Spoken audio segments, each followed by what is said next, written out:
আসসালামু আলাইকুম সবাইকে। আপনারা আমাকে আশা করি স্পষ্ট শুনতে পাচ্ছেন এবং দেখতে পাচ্ছেন।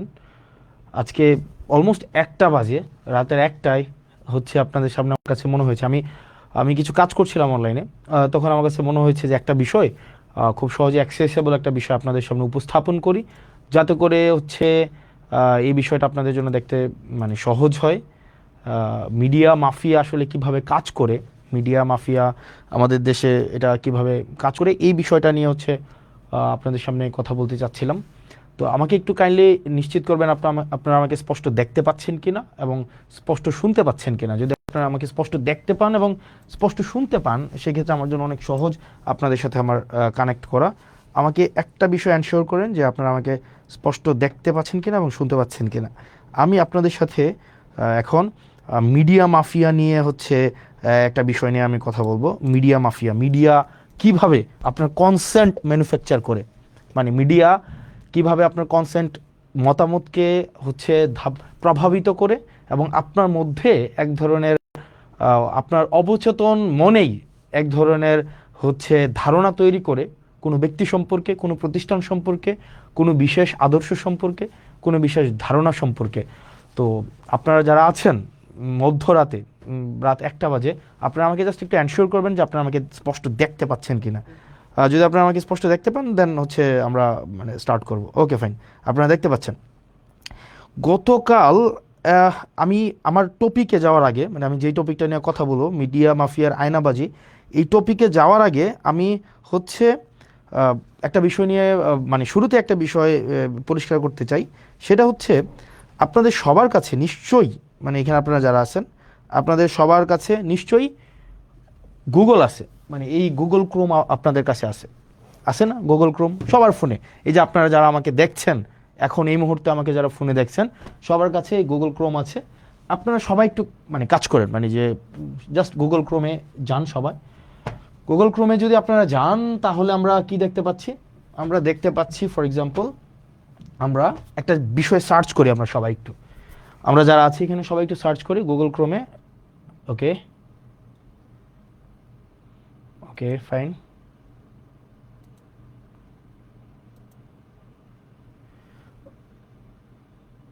অনুমান, ওকে,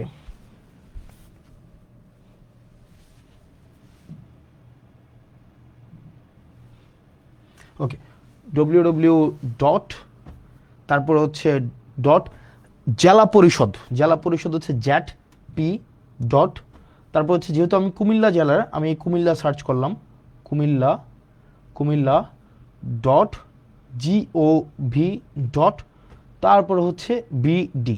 এইটা হচ্ছে সবাই একটু সার্চ করলে আপনাদের সবার দেখবেন আপনাদের এই পেজটা আপনাদের আসে। এখানে রিলোড যদি দেই, ওকে,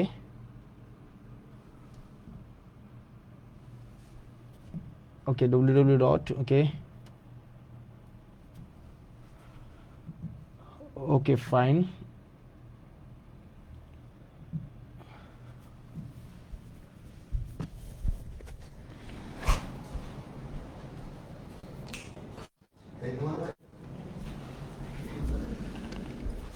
সবাই আপনাদের যাদের কাছে আছে আপনারা সবাই একটু সার্চ করেন ডব্লিউ, ওকে, ফাইন। এটা এই আইডিটা যদি আমরা সার্চ করি তাহলে কি পাই আমরা? ওকে, আমরা এটাকে এটা বিডি গভ ডট বিডি, তো JP Comilla dot gov dot BD, তো আইডিটা সার্চ করলে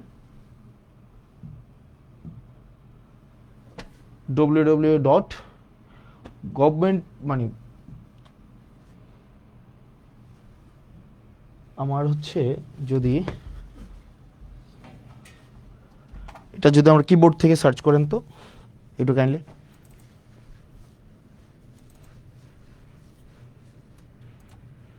হুম,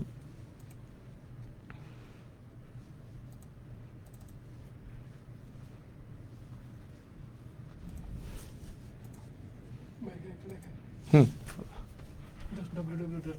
ইয়াটা কই? হ্যাঁ, ডব্লিউ ডট, ওকে, ফাইন, জেলা পরিষদ। এটা ইয়া দেখাচ্ছে কেন? Continuity site, okay fine, yes. আপনারা দেখবেন যে আপনারা যদি এটা সার্চ করেন তাহলে আপনাদের এই পেজটা আপনাদের সবার সামনে আসবে। তারপরে আপনারা দেখবেন এখানে হোম পেজ, আমাদের সম্পর্কে, নির্বাচন পরিষদ, আমাদের সেবা, প্রকল্প তালিকা, ই সেবা, সম্পদ, গ্যালারি, যোগাযোগ, মতামত, এই একটা করে হচ্ছে আপনার কলাম আসতেছে এরকম একটা করে। আপনি প্রকল্প তালিকার মধ্যে যদি আমরা যাই, প্রকল্প তালিকার মধ্যে যাই মানে আপনাদের ফোনে, তাইলে দেখবেন এখানে 4টা প্রকল্প দেখা যাচ্ছে। একটা হচ্ছে এডিপি সাধারণ প্রকল্প 24-25, নিজস্ব তহবিল 24-25, এডিপি বিশেষ প্রকল্প 24-25, নিজস্ব তহবিল 24-25 দ্বিতীয় পর্যায়ে, রাইট? তাইলে আমরা এডিপি সাধারণ তহবিল 24-25-এ যদি আমরা প্রথমেই যাই, তাহলে আপনি এরকম দেখবেন একটা ফাইল আসছে, 24-25-এর একটা ফাইল। একটু এটাকে ওপেন করেন, একটু কাইন্ডলি এটাকে ডাউনলোড করে। আচ্ছা, না এখান থেকে প্রয়োজন নেই, আমরা হচ্ছে একটু উপরে যাই। এই যে এখান থেকে আমরা যদি ডাউনলোড করি তাইলে হচ্ছে আপনি মোটা দাগে এটা পাবেন। দেখেন এখানে কি দেওয়া আছে, দাউদকান্দি, তারপরে হচ্ছে আসেন নিচের দিকে, তারপরে আসেন তিতাস, তারপরে আছে নিচের দিকে যদি আসেন তাহলে দেখবেন হোমনা, তারপরে আছে মেঘনা, তারপরে আছে মুরাদনগর, তারপরে আছে দেবিদ্বার, ওকে ফাইন। এবার আসেন একটু উপরে যান, এখানে 4টা বিষয় দেওয়া আছে, একটু উপরে যান, আর একটু উপরে যান। একটা হচ্ছে উপজেলার নাম, 2024-25 অর্থ বছরে সাধারণ তহবিলের আওতায় দাউদকান্দি উপজেলায় এই প্রকল্পগুলো নেওয়া হয়েছে এবং সেখানে কয় টাকা খরচ এবং বাস্তবায়নটা কি প্রক্রিয়ায় হয়েছে, এটা কি প্রজেক্ট ইমপ্লিমেন্টেশন কমিটির মাধ্যমে হয়েছে, নাকি টেন্ডারের মাধ্যমে হয়েছে, নাকি ই টেন্ডারের মাধ্যমে হয়েছে, এবং সেখানে একটা মন্তব্য দেওয়া হয়েছে কাজটা মূলত এখন কোন অবস্থায় আছে, এটা কি কাজটা কমপ্লিট হয়েছে, নাকি কাজটা হচ্ছে ওয়ার্ক অর্ডার পেয়েছে, নাকি কাজটার মাত্র ফার্স্ট বিলটা উত্তোলন করা হয়েছে। যেমন দেখেন আপনারা যদি যান, ফর এক্সাম্পল আপনারা যদি দাউদকান্দির 2 নম্বর প্রকল্পটা দেখেন তাহলে দেখবেন একটা টেন্ডার হয়েছে এবং এখানে ওয়ার্ক অর্ডারটা পাইছে, কাজটা কমপ্লিট হয় নাই। আর নিচের দিকে আসেন, দেবিদ্বারে যাই তো আমরা একটু, দেবিদ্বারে নিচের দিকে আসেন, দেবিদ্বারে আপনার দেখেন 22, 23, 24, 25 এখানে দেখেন দেবিদ্বারে এই যে 8 লক্ষ টাকার কাজটা, এটা টেন্ডার হয়েছে কিন্তু কাজটা কমপ্লিট হয় নাই, কাজটা এখনো চলমান রয়েছে, কাজটা সবেমাত্র ওয়ার্ক অর্ডার পাইছে। এই যে W/U হচ্ছে ওয়ার্ক অর্ডার, এগুলো হচ্ছে ওয়ার্ক অর্ডার। নিচের দিকে আসেন তো, এগুলো W/U হচ্ছে ওয়ার্ক অর্ডার। এবার আসেন এরপরে দেখেন বুড়িচংয়ের ওয়ার্ক অর্ডার, বিপাড়া, বুড়িচং সদর, আরও আসেন তো চান্দিনা, বরুড়া, লাকসাম, আরও আসেন মনোহরগঞ্জ, নাঙ্গলকোট, লালমাই, নিচের দিকে আরও আসতে থাকেন 14 গ্রাম। টোটাল 71টা প্রকল্প আছে এখানে সব উপজেলার মধ্যে এখানে ভাগ করে দেওয়া হয়েছে। এবার চলুন আমরা একটু ব্যাকে যাই, আমরা পরের পেজে যদি যাই, আবার প্রকল্প তালিকার আবার নিজস্ব তহবিল 24-25-এ সেখানে আমরা একটু যাই। এই যে নিজস্ব তহবিল 24-25-এ আমরা এখানে কি দেখতে পাই, ওকে। আবার আমরা এটা একটু ডাউনলোড করেন তো, ফাইল নাম্বার 1 নিজস্ব তহবিলও দেখেন টোটাল এখানে 155টা প্রকল্পে 10/11/2024 নভেম্বরের, খেয়াল করেন 2024 সালের নভেম্বরে আপনার 10 তারিখে, খেয়াল করেন 2024 সালের নভেম্বরের 10 তারিখে টোটাল 155টায় প্রকল্পে আপনার কত, আপনার 1526 লক্ষ টাকার, তাহলে মানে 100 লক্ষ হচ্ছে আপনার 1 কোটি টাকা, তার মানে 1526 লক্ষ মানে হচ্ছে কি আপনার 15,26,00,000 টাকার একটা মানে আপনার বরাদ্দ দেওয়া হয়েছে। এবার আসেন কোন উপজেলায় বরাদ্দ দেওয়া হয়েছে, এবার আসেন দাউদকান্দি। এবার দেখেন স্ট্যাটাস, এই যে দাউদকান্দি এগুলো ডান, মানে কাজগুলো কমপ্লিট হয়েছে, কিন্তু 1 নম্বরের কাজটা হচ্ছে ওয়ার্ক অর্ডার আছে। এবার নিচের দিকে আসেন তো, আমরা দেবিদ্বারে যাই, আরো যান দেবিদ্বারে, মুরাদনগরে হচ্ছে এই কাজগুলো হয়েছে। এবার আসেন দেবিদ্বারে এই কাজগুলো হচ্ছে ওয়ার্ক অর্ডার হয়েছে, মানে কাজগুলো কিন্তু ডান হয় নাই, মানে কাজগুলো কমপ্লিট হয় নাই, এগুলো ওয়ার্ক অর্ডার পেয়েছে, অর্থাৎ টেন্ডার যে বিড করে যে টেন্ডারটা পেয়েছে, পাওয়ার পরে তাকে কাজ করার জন্য তাকে অনুমতি দিয়েছে, মানে সে কাজ, এটা টেন্ডার হয়েছে কবে, মানে কাজটা বরাদ্দটা দিছে কবে, 2024 সালের নভেম্বরের 10 তারিখ, নির্বাচনের আরো অন্তত 1.5 বছর আগে, ওকে ফাইন। দেবিদ্বার আসেন, আচ্ছা মুরাদনগর নিচের দিকে আসেন, মুরাদনগর, দেবিদ্বার, বুড়িচং, বিবারিয়া, বিপাড়া, সদর আসেন তো, সদর, চান্দিনা, বরুড়া, লাকসাম, মনোহরগঞ্জ, নাঙ্গলকোট, সদর দক্ষিণ, লালমাই 14 গ্রাম, অর্থাৎ 155টা প্রকল্প অনেকগুলো উপজেলায় ভাগ করে 155টা হচ্ছে আপনার প্রকল্প সবগুলো উপজেলায় মিলিয়ে দেওয়া হয়েছে, ফাইন। এর মাঝখানে কিছু কিছু উপজেলায় হচ্ছে একটু ওইখানে আবার একটু যান, ওই পেজটা আবার একটু যান, আর নিচের দিকে আসেন তো। এখানে কিছু কিছু জায়গায় দেখেন, এই যে দেখেন ফার্স্ট বিল, তার মানে কিছু কিছু জায়গায় কাজ চলমান আছে। যেমন এই যে মুরাদনগরের পাণ্ডুগড় দক্ষিণপাড়া জামে মসজিদের উন্নয়নে যে 3 লাখ টাকা দেওয়া হয়েছে, এটার ফার্স্ট বিলটা ওনাদেরকে দেওয়া হয়েছে, কাজ এখনো কমপ্লিট হয় নাই। তার মানে এইখানে ডিটেল সব দেওয়া আছে। এবার আসেন পরেরটাই যাই তো আমরা ভাই, পরেরটাই যান। প্রকল্প তালিকা এডিপি বিশেষ তহবিল 24-25-এ, এটার আমরা দেখি বরাদ্দটা কি দেওয়া হয়েছে। এবার আসেন ফাইল 1, ফাইল 1-এ কোনটা দেওয়া হয়েছে দেখি তো। ফাইল 1-এ মুরাদনগরে টোটাল 240 মানে 2.5 কোটি টাকার একটা প্রকল্প নেওয়া হয়েছে, 2.5 কোটি টাকা। 2.5 কোটি টাকার প্রকল্পের মধ্যে এই প্রকল্পগুলো আছে, নিচে জানতো এগুলা বিশেষ বরাদ্দ। Okay fine, মুরাদনগরে। ওকে, বুড়িচংও আছে। এবার আসে এখান থেকে বের হন তো, এখান থেকে। এরপর আসেন ফাইল 2-তে যান। ফাইল 2-তে কি আছে দেখি। ফাইল 2-তে আদর্শ সদরে 2024-25 অর্থ বছরে আদর্শ সদর উপজেলায় এডিপির যে বিশেষ বরাদ্দটা, এই যে দেখেন আদর্শ সদরে দেওয়া হয়েছে। এই যে নিচে নিয়ে আসেন আদর্শ সদরে।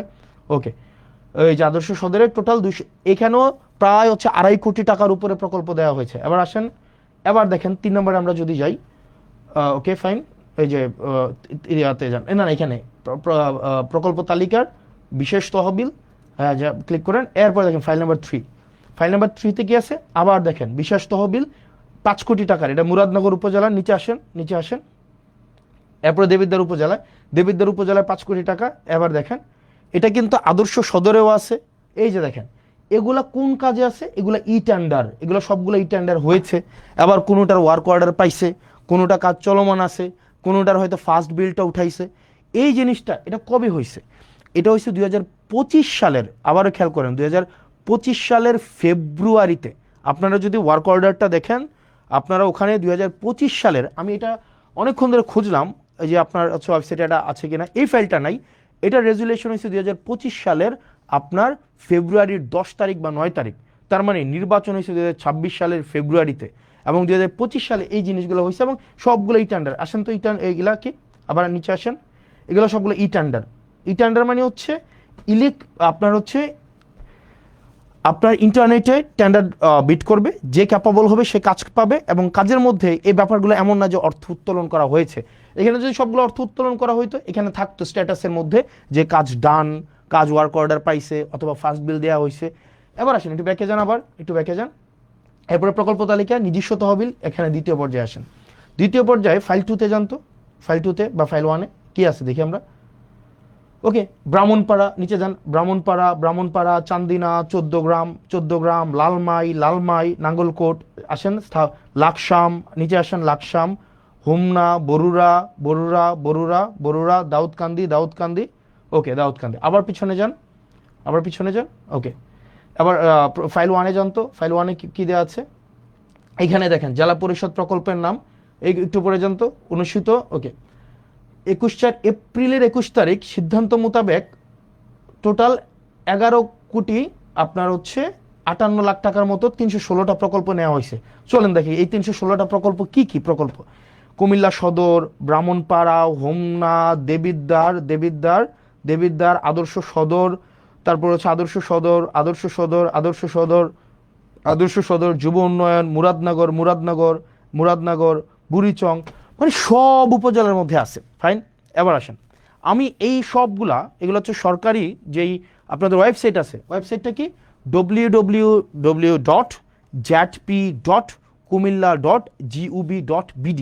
এখানে ডিটেল সব কিছু দেওয়া আছে, একদম সব কিছু, কয় টাকা, কোন কাজ, কয়টা বিল উঠানো হয়েছে, এবং হচ্ছে কয়টা বিল হচ্ছে আপনার কাছ থেকে ডান হয়েছে, নাকি ওয়ার্ক অর্ডার হয়েছে, নাকি ই টেন্ডার হয়েছে, এভরিথিং ইজ দেয়ার। মানে আপনি জাস্ট হচ্ছে এখানে সার্চ করলে পাচ্ছেন। এখন প্রশ্ন হচ্ছে এই কাজ, এটাকে আমাকে নির্বাচনের এটা আগে, নাকি এইগুলা দেবিদ্বার বা মুরাদনগর, ব্রাহ্মণপাড়া, সদর উত্তর, সদর দক্ষিণ, হোমনা, তিতাস, এই জায়গাগুলোতে আপনার 2024 সালে বরাদ্দ দেওয়া হয়েছে, 2025 সালে বরাদ্দ দেওয়া হয়েছে এডিপি থেকে জেলা পরিষদের মাধ্যমে। এবার আসেন, তাহলে গতকাল যেটা বলা হয়েছে যে আমি 10 কোটি টাকা নিয়ে গিয়েছি। এখন দেখেন কনসেন্ট কিভাবে ম্যানুফ্যাকচার হয়। প্রথম আলো নিউজ করেছে, যে হাসনাত আবদুল্লাহ 10 কোটি টাকা নিয়ে গিয়েছে এবং আসিফ মাহমুদ 15 কোটি টাকা নিয়ে গিয়েছে। এখন দেখেন এটা শুনতে কি মনে হয় যে টাকাটা মনে হয় আমরা নিয়ে গিয়ে আমরা পকেটে স্টোর করছি, অথচ প্রত্যেকটা প্রকল্প মানে এই যে ধরেন প্রত্যেকটা প্রকল্প মানে যদি ধরি আমি এই প্রকল্পটা এটা কিভাবে টাকাটা দেওয়া হয় ফর এক্সাম্পল এই যেমন চান্দিনা উপজেলাধীন জোয়াগ উত্তর বাজার থেকে ইসমাইল মেম্বার বাড়ি পর্যন্ত এখানে 2.5 লক্ষ টাকার একটা কাজ দেওয়া হয়েছে। ঠিক একইভাবে মাল্টিপল প্রজেক্টের মাধ্যমে আমি সবগুলো হিসাব করে আমি দেখলাম আপনার ওই ফাইলটা কোথায় রুমান, ওই যে আমরা একটু আগে ফাইলটা করলাম ওই যে তোমাকে কোথায় মাল্টিপল প্রজেক্টের মাধ্যমে উনি আমাকে বললেন যে এক ভদ্রলোক মানে ওনাকে বসানো হয়েছে, মানে he doesn't deserve two B mentioned. কই আমি দেখি ইয়াটা, ওকে আমি দেখলাম যে এখানে ওকে ফাইন টোটাল আমাকে বলা হয়েছে আমি 10 কোটি টাকা নিয়েছি। ওকে একটু নিচে আসো তো, একটু নিচে আসো, আমি টোটাল দেখলাম, নিচে আসো, দেবিদ্বারে যাও, দেবিদ্বারে টোটাল একটু পরে যাও, আমি এটা হিসাব করলাম নিজে, মানে আমি একদম করে সারাদিনে খেয়াল করলাম টোটাল যখন আমি নির্বাচিত না এগুলা সব উপজেলায় দেওয়া হয়েছে। এর মাঝখানে 2024-25 সালে এডিপি সাধারণ, এডিপি বিশেষ এবং রাজস্ব নিজস্ব সহ সব মিলায়া 8 কোটি 42 লক্ষ টাকার প্রজেক্ট দেবিদ্বারে দেওয়া হয়েছে। 8 কোটি 42 লক্ষ, 1 টাকা কমও না 1 টাকা বেশিও না। প্রজেক্ট দেওয়া হয়েছে কয়টা খাতে? 148টা খাতে, 148টা খাতে প্রজেক্ট দেওয়া হয়েছে। এর মাঝখানে কোনো প্রজেক্ট ইটান্ডারে আছে, কোনো প্রজেক্ট হচ্ছে এর মাঝখানে আপনার হচ্ছে ফার্স্ট বিল নেওয়া হয়েছে, কোনো প্রজেক্টের ওয়ার্ক অর্ডার দেওয়া হয়েছে, কোনো প্রজেক্ট কমপ্লিট, একটা প্রজেক্ট তো পূর্ণাঙ্গ কমপ্লিট হয় নাই। আমি খোঁজ নিয়ে দেখলাম আপনার হচ্ছে কোন প্রজেক্ট কি অবস্থায় আছে, এটা কিন্তু আপনার অনলাইনে গেলে আপনারা দেখবেন, মানে অনলাইনে সার্চ করলে এটা পাওয়া যায়। অথচ গত 2টা দিন মিডিয়া ট্রায়াল চালানো হলো, আমরা টাকা নিয়ে গিয়েছি। এবার আসেন কোন প্রজেক্ট, 148টা প্রজেক্ট আমি আলাদা করছি। একদম নিচে চলে যান, একদম নিচে চলে যান, ওকে দেবিদ্বারে, ওকে দেবিদ্বারে যান, এই যে আরো নিচে যান। উনি আমাকে বললেন আমি 10 কোটি টাকা নিয়ে গিয়েছি, 10 কোটি টাকা নিয়ে গিয়েছি। টোটাল হচ্ছে 3-4টা ভাবে অন্যান্য উপজেলার মতো করে দেবিদ্বারেও বরাদ্দ দেওয়া হয়েছে 148টা খাতে, বিভিন্ন 6 ভাগে সব উপজেলার সাথে বরাদ্দ দেওয়া হয়েছে। এবার দেখেন প্রত্যেকটাই টেন্ডার প্রক্রিয়ার মধ্য দিয়ে হয়েছে, কোনোটায় ওয়ার্ক অর্ডার আছে, কোনোটার ফার্স্ট বিল দেওয়া হয়েছে, কোনোটা এখনো কাজ কমপ্লিট হয় নাই, কোনোটার এখনো পর্যন্ত কাজেও যায় নাই। এবার আসেন এই যে গত 2 দিন ধরে এক ধরনের মিডিয়া ট্রায়াল চালানো হইলো যে এই টাকাটা আমি মানুষের কাছে লুকাইছি, এই টাকা, আরে ভাই এটা লুকানোর কি আছে? এটা তো সব কিছু ওয়েবসাইটে, it's very open, broad daylight open, আপনি নেট সার্চ করলে। এবং এটা আমার নির্বাচনের অন্তত 1.5 বছর আগে, 1 বছর আগে নির্বাচন হয়েছে 2026 সালের ফেব্রুয়ারির 12 তারিখ।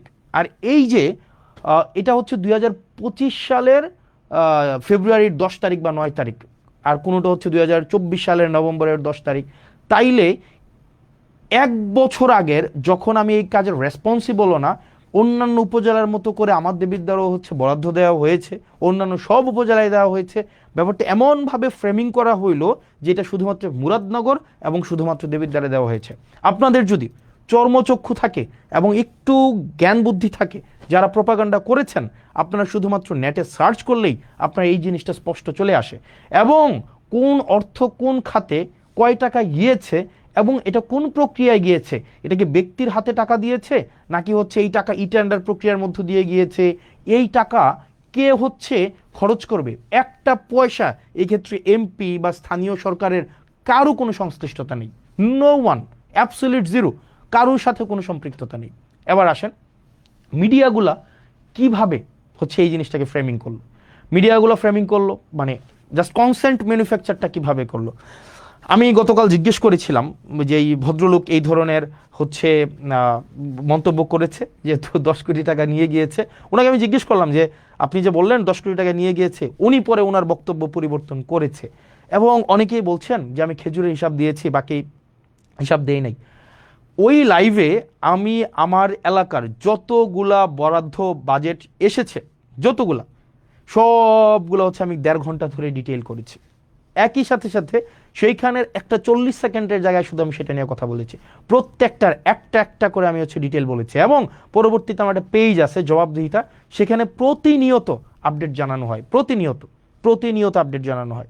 তো এখন যেটা দাঁড়াইছে, এখন আপনি আমাকে প্রশ্ন করতে পারেন, আপনার প্রত্যেকটা প্রশ্নের উত্তর আমি কি প্রতিনিয়ত, ধরেন আপনি আমার বিরুদ্ধে একটা মিথ্যাচার করলেন, আমি এটা মিথ্যাচার করলাম যে এই ধরনের একটা কাজ হয়েছে, আপনি যার উপরে মিথ্যাচার করেছে তার উপরে বার্ডেন অফ প্রুফ না প্রমাণ করার, বরং যিনি মিথ্যাচার করেছেন উনি প্রয়োজনে প্রমাণ করবেন।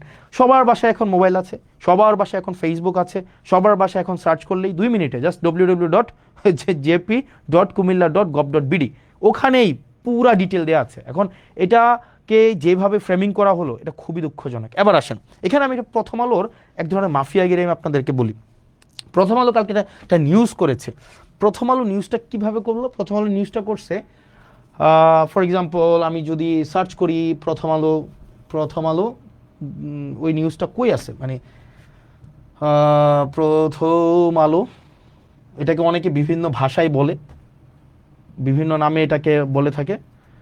ওখানে আমাকে নিয়ে গতকাল একটা নিউজ করলো না, যে কি যেন, এটা সার্চ কেমনে করে বের করবো বলো তো, খুঁজুন, ওই যে মানে প্রকল্পের কি বলা যায় এটাকে, মানে 10 কোটি টাকা 25 কোটি টাকা হাসনাত এবং আসিফ মেরে দিয়েছে, এটা কই? Okay fine. ওখানে আপনি যদি নিউজটা দেখেন, নিউজটা হচ্ছে কি, প্রথম আলো নিজে বলতেছে না, প্রথম আলো কার মাধ্যমে বলতেছে, নিউজটা হচ্ছে এরকম, 25 কোটি টাকা তুলে নিয়ে গিয়েছে, এই টাইপের কোনো কিছু একটা, মানে ব্যাপারটা, এবং কলম দিয়ে লিখেছে এটা প্রথম আলোর বক্তব্য না, এটা জেলা প্রশাসকের বক্তব্য। যেমন এই জিনিসটা এভাবে হইতে পারতো, ধরেন আমরা যদি মাঝে মাঝে এই মিডিয়া মাফিয়াগুলো, যেমন এরা কিন্তু কিন্তু মিডিয়া না, মানে ধরেন নোয়ান চমস্কির একটা বই আছে, মানে কনসেন্ট ম্যানুফ্যাকচার আপনি দেখবেন, সেখানে বলা হয় যে মিডিয়া যে স্বতন্ত্রভাবে মানুষকে মিডিয়া আকারে সে হচ্ছে আপনাকে কোনো তথ্য দেয়, ব্যাপারটা এমন না, তার একটা আদর্শিক বায়াসনেস থাকে এবং সে সোসাইটির সাথে সে পলিটিক্যাল পেনিট্রেশন করে। যেমন আমাদের দেশের মিডিয়াগুলোকে যদি আপনি দেখেন, আমাদের দেশের মিডিয়াগুলো কিন্তু হচ্ছে ধরেন ফর এক্সাম্পল বসুন্ধরার কে আছে, বসুন্ধরার হচ্ছে মিডিয়া হচ্ছে কালের কণ্ঠ। কিছুদিন আগে দেখবেন এই কালের কণ্ঠ না, আপনি দেখবেন বসুন্ধরার যত ব্যবসায়িক স্বার্থ সেগুলোকে সংরক্ষণ করে হচ্ছে আপনার Kaler Kantho, news 24, Daily Sun, এগুলো হচ্ছে বসুন্ধরার যত কাজ, এগুলো হচ্ছে আপনার এক ধরনের পাহারাদার হিসাবে কাজ করে। আপনার এই যে বসুন্ধরার যত অপকর্ম আছে, যা কিছু আছে, যেমন কিছুদিন আগে আমাদের একটা ফাইট দেখতে আমাদের খুব মজা লাগছে, যেমন প্রথম আলো এবং বসুন্ধরার একটা ফাইট। যেমন প্রথম আলো লিখছে কালের কণ্ঠে বসুন্ধরা গ্রুপ রাষ্ট্রের ভিতরে আরেক রাষ্ট্র, তখন আবার কালের কণ্ঠ আবার প্রথম আলোর বিরুদ্ধে হচ্ছে নিউজ করছে। যেমন নিউজ করলো কি, এই যে তারেক জিয়াকে যেইভাবে 1/11 মধ্য দিয়ে তাকে দেশ থেকে তাড়ানো, তারপরে হচ্ছে -2 ফর্মুলা, সবগুলার কুশলী হচ্ছে এ হচ্ছে আপনার প্রথম আলো এবং ডেইলি স্টার, এই দুইটা হচ্ছে এক ধরনের মাফিয়া। ওরা ওদের ব্যবসায়িক যে স্বার্থটা, এই স্বার্থটাই হচ্ছে ওরা সংরক্ষণ করে। এখন ধরবেন গতকালের যে এই বিষয়টা হয়েছে, প্রথম আলো বলেন বা আরও কিছু কিছু এখন আওয়ামী সংশ্লিষ্ট যেসব মিডিয়াগুলো আছে তাদেরকে এখনো পর্যন্ত সার্ভ করে যায়, ওরা দেখবেন ওরা বলবে যে আমি তো বলি নাই, ওই ব্যক্তি বলছে। ঠিক একইভাবে আমি যদি বলি প্রথম আলো হচ্ছে রাসূল সাল্লাল্লাহু আলাইহি সাল্লামকে কটূক্তি করেছে, এটা আমি বলি নাই, এটা কে বলেছে, এটা হচ্ছে অন্য একজন বলেছে। এই ট্রাম্প কার্ড কিন্তু আমরা খেলতে পারি, কিন্তু আমরা এই ধরনের বদমাইশি বা এই ধরনের হচ্ছে প্রথম আলো যে বদমাইশিটা করে, এই বদমাইশিটা আমরা করব না, কারণ ওরা শিক্ষা নেয় না। ঠিক একইভাবে অন্যান্য যে কালের কণ্ঠ যে বদমাইশি করে, আমরা এই বদমাইশি করব না। কারণ আপনারা যদি এই বদমাইশি করে আপনারা মনে করবেন যে আপনারা আমাদের ট্রান্সপারেন্সিকে আপনারা কোয়েশ্চেনেবল করবেন, আপনারা করতে পারবেন না, কোনোদিনও পারবেন না। কারণ সেখানে আমরা পিপলের ম্যান্ডেট নিয়ে এখানে দাঁড়ায় আছি, এবং যদি কোনো ধরনের অসততা, কোনো ধরনের হচ্ছে অর্থের কোনো 1 পয়সারও এদিক সেদিক থাকতো, এতদিন পর্যন্ত দাঁড়াই থাকতে দিত না, কম্প্রোমাইজ করতে হইতো। অ্যাটলিস্ট প্রথম আলো, ডেইলি স্টার, এই যে তারপরে হচ্ছে আপনারা মাফিয়াগিরি যেটা করতেছেন, এটা খুবই আনঅ্যাকসেপ্টেবল। এই মাফিয়াগিরি, এই ক্লিক বেইট জার্নালিজম অ্যাটলিস্ট আপনাদের কাছ থেকে আমরা প্রত্যাশা করি না। আপনি নিউজটা এমনভাবে করেছেন যে মনে হয়েছে এই যে টাকাটা আমি নিয়েছি। এখন দেখেন, অ্যাটলিস্ট আপনারা যে কাজটা করেছেন 25-30 বছর 40 বছর পরে এই হেডলাইন দিয়ে কিন্তু জাজ করা হবে। আপনি আমাকে বলছেন কি, রাজস্ব খাত থেকে 25 কোটি টাকা তুলে নিয়েছে হাসনাত আব্দুল্লাহ, আসিফ মাহমুদ। কে বলছে? জেলা প্রশাসক। কিন্তু আপনি নিউজের মধ্যেই দেখলেন যে এখানে ক্লারিফাই হইল এই কথাটা ভুল, তাইলে আপনি কেন ক্লারিফাই করলেন না, পরে পরে কেন নিউজ করলেন না? জেলা প্রশাসকের মন্তব্য নিয়ে আপনারা 150 থেকে 200 নিউজ করলেন, কিন্তু আমি যখন ক্লারিফিকেশন দিলাম তখন আপনারা এটাকে নিউজ করলেন না।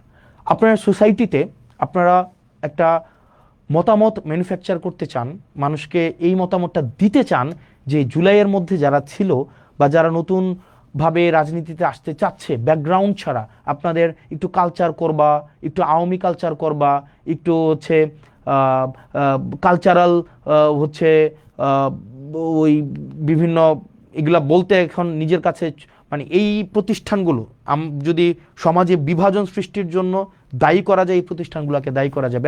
মাফিয়া, আমি ব্যক্তিগতভাবে এই কারণে এই মাফিয়া মিডিয়াগুলোর কাছে আমি কখনোই যাই না, কারণ আমি দেখেছি এরা এজেন্ডা নিয়ে আপনাকে বিতর্কিত করে, যেমন গতকাল দেখবেন সবগুলা নিউজ করছে যে কি টাকাটা যখন নিছি এটা নিয়ে, এটা যখন বলছে এটা নিয়ে নিউজ হয়েছে, কিন্তু এটা ক্লারিফাই যখন করা হলো এটা নিয়ে কোনো নিউজ নাই।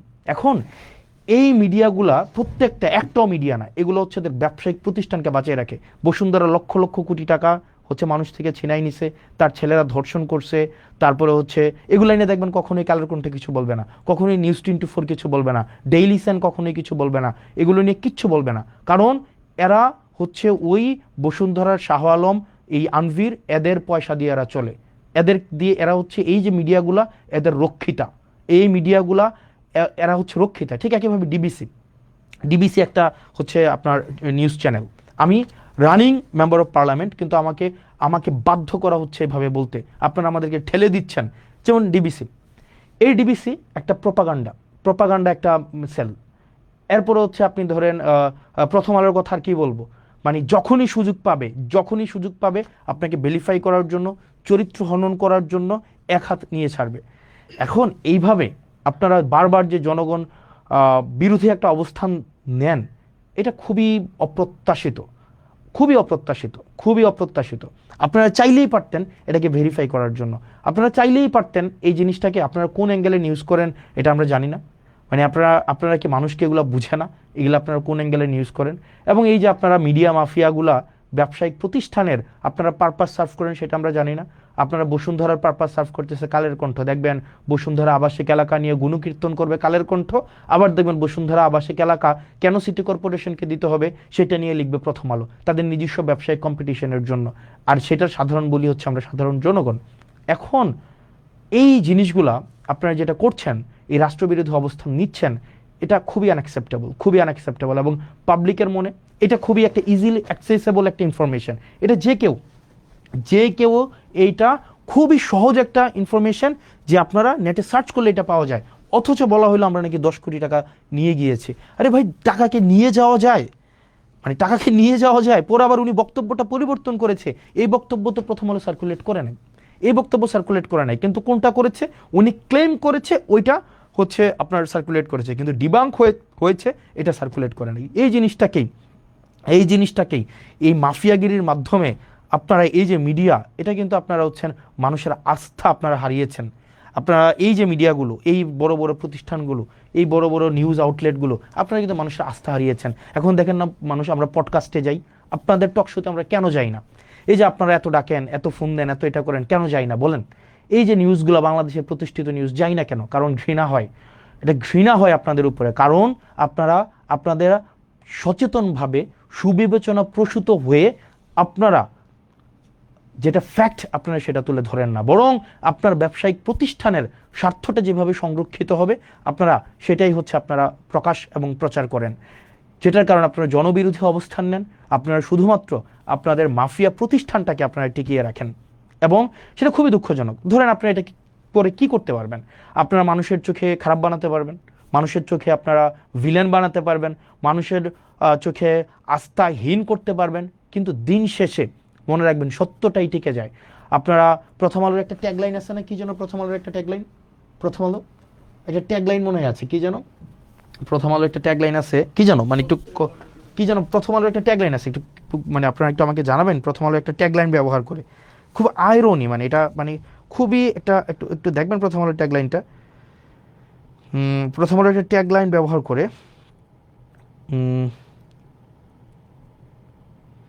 কি যেন প্রথম আলোর ট্যাগলাইন ব্যবহার করে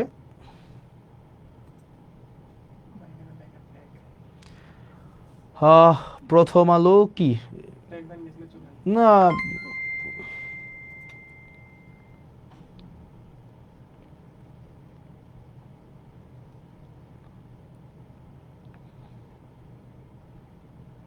প্রথম আলোর কি ট্যাগলাইন? প্রথম আলো সব ভালো প্রথম আলো না কি যেন,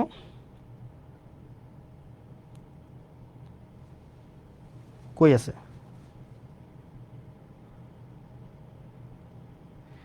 ও ম্যান, কই আছে প্রথম আলোর ট্যাগলাইন?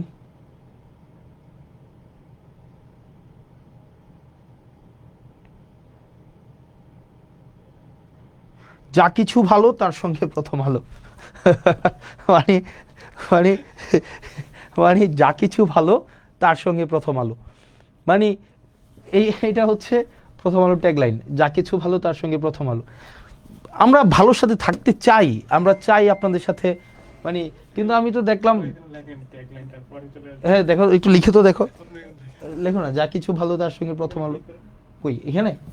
ওকে, কি প্রথম আলো ট্যাগলাইন কি দেখিয়ে দাও, প্রথম আলো কি ট্যাগলাইন ব্যবহার করে? ভালোর সাথে ভালোর পথে নাকি এরকম কিছু একটা, ভালো, ওকে হোয়াট এভার, যা কিছু। এখন দেখেন, আমার কাছে তো মনে হয় না যা কিছু ভালো তার সাথে প্রথম আলো, মানে আমার কাছে মনে হয় যে এটা হচ্ছে এক রকমের যত মানে একদম একটা, আপনাদের এজেন্ডাটা হচ্ছে কি মানে সামহাউ মানে show us that we are corrupted, আমরা মানি এক্সটোর্ট করি, তারপরে হচ্ছে এই জিনিসগুলাই তো না, আপনারা তো মানে কোনো কোঅপারেশন তো নাই, সত্যটাও তো তুলে ধরেন না, যেটা মিথ্যা। একবার আমার নামে নিউজ করছিলেন যে আমাকে আমার পার্টিতে নাকি আমার অর্থবিত্ত নিয়ে হচ্ছে আমাকে ঘন্টার পর ঘন্টা প্রশ্ন করেছে, যেটা অসত্য, মানে অসত্যেই বড় গাল গল্প, মানে আমার বিরুদ্ধে এটা করলেন, কালকে আবার আমাদের বিরুদ্ধে এটা করলেন, যেটার সাথে বাস্তবতার সাথে কোনো ধরনের আপনার সম্পর্ক নাই। আপনারা মানে নেটে এই ইনফরমেশনটা অ্যাভেলেবল, আপনারা বললেন যে এই 10-15 কোটি টাকার হিসাব নাকি আমরা লুকায় রাখছি।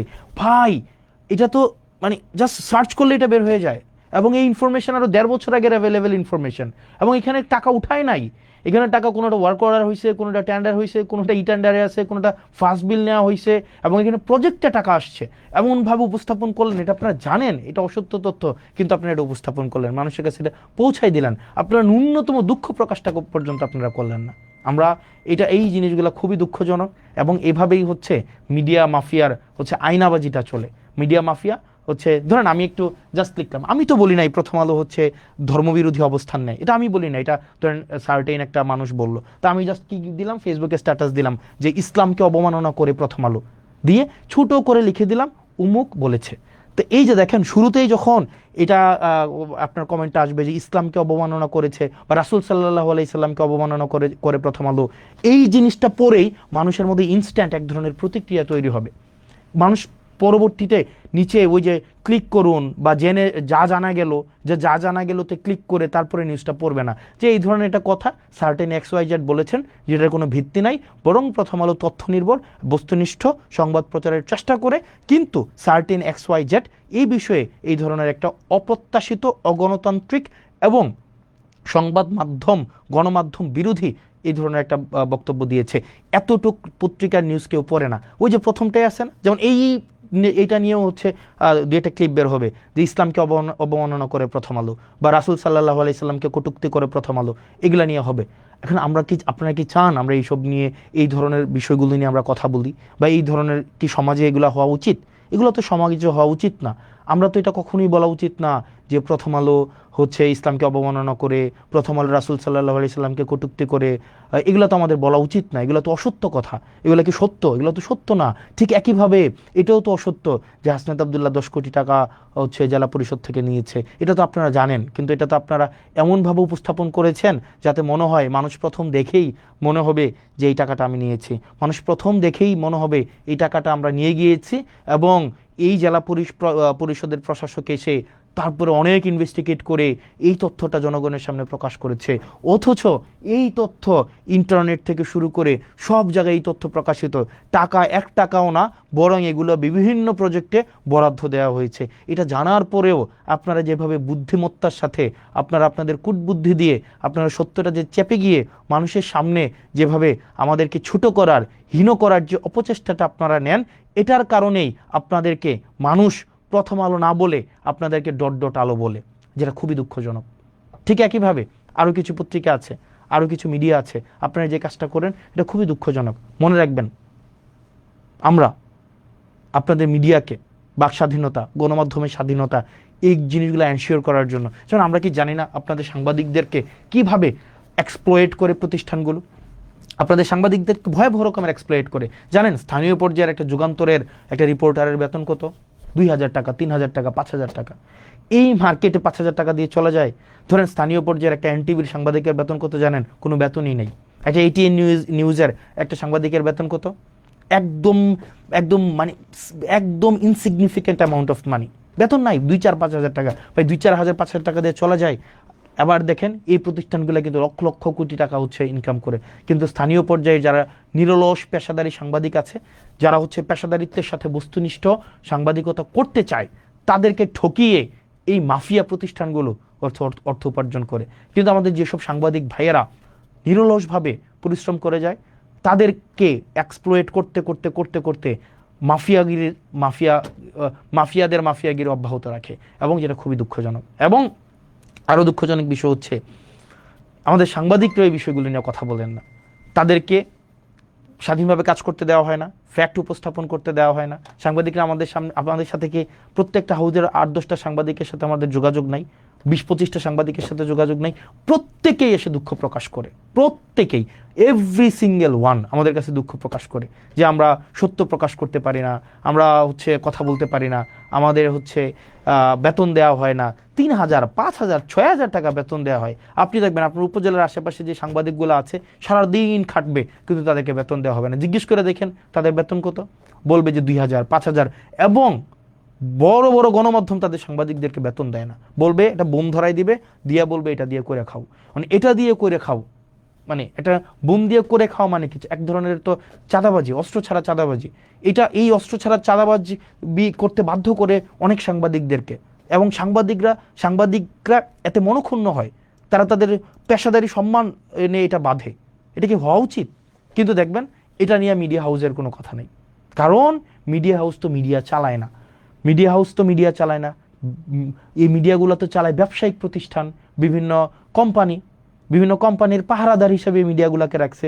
তারা যেন ঋণ খেলাপি করলে, ধরেন একজন 5,000 টাকা, কোটি টাকার ঋণ খেলাপি করছে, তার ঋণ খেলাপিটাকে পাহারা দেওয়ার জন্য সে 200 কোটি টাকা দিয়ে একটা মিডিয়া করে। এখন ধরেন এই যে আমরা বলতেছি আপনি আমার বিরুদ্ধে লাগবেন, কিন্তু হাসনাত আব্দুল্লাহর বিরুদ্ধে লাগেও তো আপনি কিছুই পাবেন না। এই যে মিডিয়াগুলো, যতগুলো মিডিয়া, আমি তো আপনাদেরকে আমি সাংবাদিকদেরকে সম্মান করি, কিন্তু মিডিয়া মালিক আপনারা যারা আছেন, আপনারা ব্যাংক ঋণ খেলাপি আপনারা যারা আছেন, আপনারা যারা দুর্নীতি করেন, দেশের টাকা বিদেশে পাঠান, আপনাদের নিজস্ব চরিতার্থ হাসিল করার জন্য সাংবাদিকদেরকে রাজনীতিবিদদের পিছনে লেলিয়ে দেন, আমি তো আপনাদেরকে গুনি না। কারণ আমি জানি আমি কারো টাকা খাই নাই, আমি জানি আমি কারো কাছ থেকে একটা টাকা হচ্ছে আমি চুরি করি নাই, আমি জানি। এবং কেউ বলতে পারবে না, নো ওয়ান, একজন ব্যক্তি আমার সামনে এসে বলতে পারবে না, কোনো তথ্য প্রমাণ কিচ্ছু দিতে পারবে না, কারণ আমি করি নাই। এবং আমি আপনাদের মিডিয়াতে মধ্যে আমি যাইও না। আমার কথা বলার প্রয়োজন হইলে সিম্পল আমি ফেসবুকে এসে কথা বলি, এবং আমি পডকাস্টে যাই। যারা পডকাস্ট করে, কারণ তারা বস্তুনিষ্ঠ সংবাদ মানুষের কাছে পৌঁছায় দিতে, সে একা ব্যক্তি আকারে মিডিয়া দাঁড়াইতে চায়, এবং তার পিছনে বড় বড় কোম্পানির ইনভেস্টমেন্ট নাই যে সেই ইনভেস্টর যারা তাদের স্বার্থ সংরক্ষণ করবে, বরং ওই পডকাস্টগুলো যারা আছে তারা জনগণের স্বার্থ সংরক্ষণ করে। এই কারণে আপনারা যারা আছেন, আপনারা ছোট ছোট দেখবেন মিডিয়া আউটলেট আছে, আপনারা তাদের কাছে যাবেন, আপনারা তাদেরকে প্রমোট করবেন। এইসব বড় বড় মাফিয়াদেরকে প্রমোট করে কোনো লাভ নাই, এই বড় বড় মাফিয়াদেরকে প্রমোট করে। কারণ দিন শেষে মনে রাখবেন, তারা বাংলাদেশেরও না, তারা আপনাদেরও না। দিন শেষে তাদের ব্যবসায়িক প্রতিষ্ঠানের তারা ওয়াচডগ হিসেবে কাজ করে, পাহারাদার হিসেবে কাজ করে। তারা এটা করেই না। মানে এটা হচ্ছে বাংলাদেশের মিডিয়ার চরিত্র, এবং এটা খুবই দুঃখজনক। আনফরচুনেটলি এটাই সত্য, খুবই সত্য। এখন ধরেন এটা অনেকে বলছে এটা অন্ধকার আলো, না এটা আমরা অন্ধকার আলো বলতে চাই না, এটা, হ্যাঁ এটা না না অন্ধকার আলো আমরা বলতে চাই না। তো এটা খুবই ফ্রাস্ট্রেশন থেকে লিখলাম যে অনেকে বললো যে আমরা নাকি হচ্ছে তথ্য লুকাইছি। তো তথ্য লুকানো তো ভাই আপনাদের ইয়াতেই আছে, মানে কি যে বলে আপনাদের ওখানেই আছে, আপনারা ওখান থেকে চাইলেই পারবেন। তো যাই হোক, আপনারা সিম্পল, আপনারা যদি চান এই অর্থের হিসাব ওই যে নেটে সার্চ করবেন, নেটে সার্চ করে পেয়ে যাবেন। তো যাই হোক, এই মিডিয়া মাফিয়া যদি আপনারা মাফিয়াগিরি যদি বন্ধ না করেন, আপনারা যদি মিডিয়া মাফিয়া আর যারা অশিক্ষিত কিছু লোক আছেন, অশিক্ষিত বর্বর প্রকৃতির কিছু লোক যাদের পড়াশোনা মানে একদম, আপনাদেরকে আমি বলি, আপনাদেরকে বলি, আপনার কিছু অশিক্ষিত লোক আছে না যারা বলেন যে বন্যার টাকা কই, তারপর হচ্ছে যদি খেজুরের টাকা হিসাব দিয়ে 10 কোটি টাকা মেরে দেওয়া যায়, এই অশিক্ষিতদেরকে বলবো হচ্ছে আপনারা একটু প্লিজ থাক, বলেও লাভ নাই, আপনাদেরকে বলে লাভ নাই যে আপনাদের তো এটা বললে লাভ হবে না যে এটা হচ্ছে সব মিডিয়াতে আছে, এটা হিসাব দেওয়া হয়েছে, আবার এটা নেটে সার্চ করলেই হচ্ছে রিসার্চ একদম বের হয় ওই যে কয় টাকা কোন খাতে বরাদ্দ দেওয়া হয়েছে, এটা তো আছে। কিন্তু আপনারা আপনাদের বিবেক তো হচ্ছে ভাইয়ের জুতার নিচে আপনারা বিবেকটা বর্গা দিয়ে রাখছেন, অথবা আপনাদের মগজ দিয়ে হচ্ছে আপনাদের মগজ তো মাথায় নেই, আপনাদের মগজ তো somewhere else down words your হচ্ছে প্যাট, ওখানে আপনাদের মগজটা আছে। তো এই মগজ দিয়ে তো আপনাদের ইয়া করবেন না, আপনারা আসছেন খাটতে, নেতার পিছনে পিছনে খাটবেন, তাদের পা চাটবেন, তারা যদি মুখ তুলে তাকায় তাইলে আপনাদের কেরিয়ারটা দাঁড়াবে, না হয় আপনাদের কেরিয়ারটা দাঁড়াবে না। উমুক ভাইয়ের সফলতার উপর আপনার কেরিয়ার নির্ভর করে, তুমুক ভাইয়ের পদ পাওয়ার উপরে আপনার সফলতা নির্ভর করে। এই যারা এই পরগাছা এবং আগাছা প্রকৃতির আপনারা যারা আছেন, যারা উমুক নেতার মোবাইল নাম্বার সেভ করে আপনার হচ্ছে ফোন চালাইয়া হচ্ছে আপনার সামাজিকভাবে এক ধরনের প্রভাব বিস্তার করার এক ধরনের প্রবণতা রয়েছে, উমুক নেতার সাথে ছবি থাকলেই কেবলমাত্র আপনার নিজের ব্যক্তিত্ব হচ্ছে পৃথিবীতে প্রতিষ্ঠিত হয়, না হয় আপনার নিজের পরিচয় বলতে আপনার কিছুই নাই, ওই ধরনের মানুষগুলোকে আসলে বাক্য ব্যয় করে আর কিছু লাভ নাই। কারণ আপনার মগজ অলরেডি হচ্ছে বিক্রি করে দিয়েছেন, আপনার চিন্তা শক্তি নাই, আপনি হচ্ছেন কন্ট্রোলড, আপনি you are no longer a human being. So আপনার নিয়ে কিছু বলার নেই। তো যাই হোক, মানে media is something is doing really unexpected thing, whatever. আপনারা 10 কোটি 25 কোটি এই আলাপগুলো অহেতুক আলাপ, এবং এটা সার্চ করলেই হয়। আপনারা ভালো থাকবেন, সুস্থ থাকবেন, এবং আমি আস্তান্ত নিশ্চিত করছি আপনাদেরকে প্রত্যেকটা পয়সা, প্রত্যেকটা দায়িত্ব একটা আমানত, আপনারা আমাদেরকে ভালোবেসে দায়িত্ব দিয়েছেন, এবং প্রত্যেকটা পয়সার হিসাব আপনারা পাবেন, এবং হচ্ছে এখানে প্রত্যেকটা দায়িত্বের যথাযথ কোন জায়গায় আমার লিমিটেশনস আছে, কোন জায়গায় আমার স্ট্রেংথ আছে, এই বিষয়গুলো আমি আপনাদের সামনেই স্বীকার করব। সেটার জন্য আমার কোনো মাফিয়াকে ধরার দরকার নাই, সেটার জন্য আমার কোনো হচ্ছে মিডিয়া মাফিয়ার উপর আমার ভর দেওয়ার কোনো প্রয়োজন নাই। জনগণই আমার প্রমোটর, জনগণই আমার ক্রিটিক, জনগণই হচ্ছে আমার দিন শেষে আমার প্রোটেক্টর। আমার কোনো মিডিয়া প্রোটেকশন কোনো এইসবের দিন শেষে লাগবে না, as long as people are with me. Thank you so very much. এত রাত হয়ে গিয়েছে, আপনারা আমার সাথে ছিলেন, ধন্যবাদ। সালামু আলাইকুম।